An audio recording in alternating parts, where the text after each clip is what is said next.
And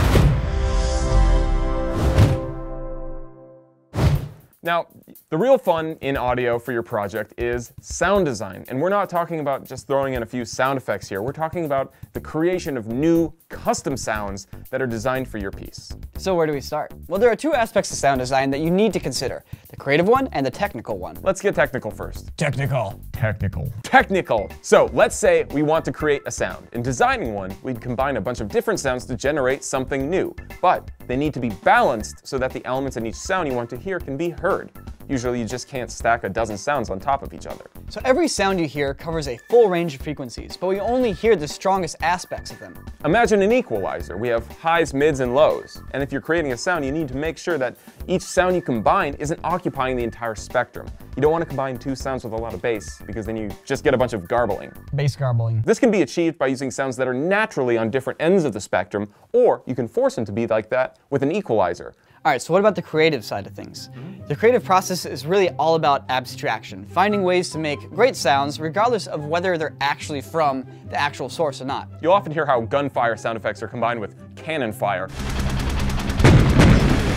or how crunching eggshells can be used for someone eating potato chips. Okay, so let's say we want to make a really cool punch sound effect for a very important scene. Yeah, let's do that. Ready? Yeah, what elements do we need for a good punch sound effect? Because that didn't work. First, a nice low impact. Oh, wait. I got just the thing.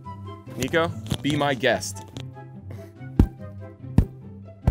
Look at all the dust coming off this pillow. This is a really dusty pillow, but it sounds great. Well, that's one element. Second, let's get a mid-range element for that crack. This is really gonna be the body of the sound. So just smack it, Niko. Smack it. Try it again. Punch it. Maybe punch it or something. That's limp wrists. Punch it. There we go. One of those is probably good. All right. And lastly, we're gonna use a wet paper towel slap. This might seem a little bit weird, but it will help really sell the skin-on-skin action we're getting there from punch. So let's try this out. This is how they do it. This is how the pros do it. No, this is how the pros do it. This is how the pros do it. Can't wait to hear what this sounds like.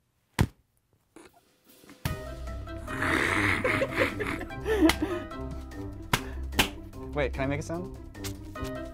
Here, wet towel slap sound, take 5. Let me try. So, I hope you guys learned something. If you guys like the video, leave a comment and subscribe.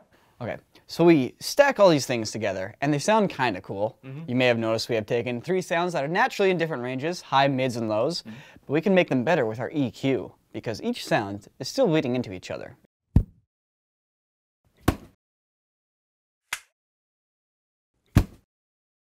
Look how great that sounds, but we're just getting started. Just getting started. There's one more thing I'd like to talk about for sound design, and that's heads and tails. Just because a sound happens quickly doesn't mean it has to be over. What? What? Heads and tails. That's the sounds before and after your sound effect actually happens. But a bunch is so quick. But check out how much cooler this is gonna sound with heads and tails.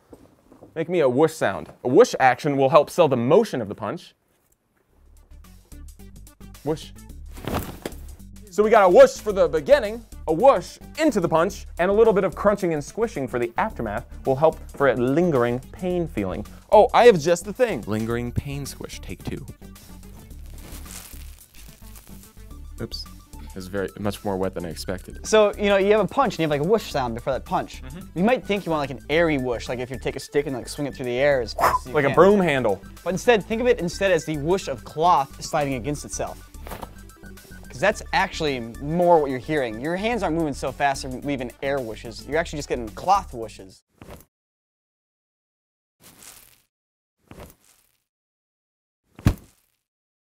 That's a well-designed sound. Yeah, that was good. So not having good heads and tails is a common mistake people make when doing gun sound effects. Exactly. The most interesting part of a gunshot sound is actually the tail when it reverb and crackles and all that kind of stuff. It's not that first crack with a microphone blowing out. That part's whatever. Yeah, it's like.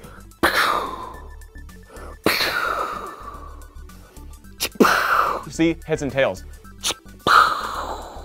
The most interesting part of that gunshot is the tail and that click where you get those cool guns and the reverb crackle, not the actual microphone. Don't forget the ringing of the brass. The ringing of the brass. Clinkling on the ground. Yes, there's so many aspects that happen before and after the gunshot you want to consider. So you think about it, an actual gunshot is literally just a loud bang that lasts for like half a frame. It's just like...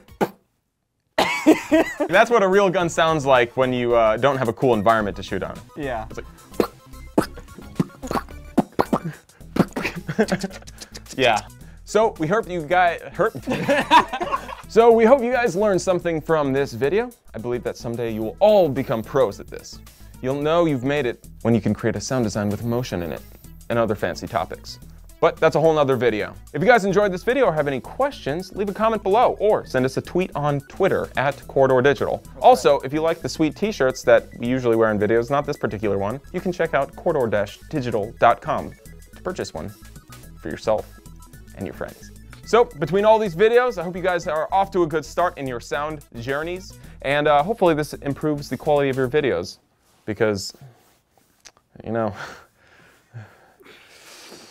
I've seen a few of them. Yep, that's all from us and the Dolby Institute. Thanks for watching, guys. Until next time. Bye-bye.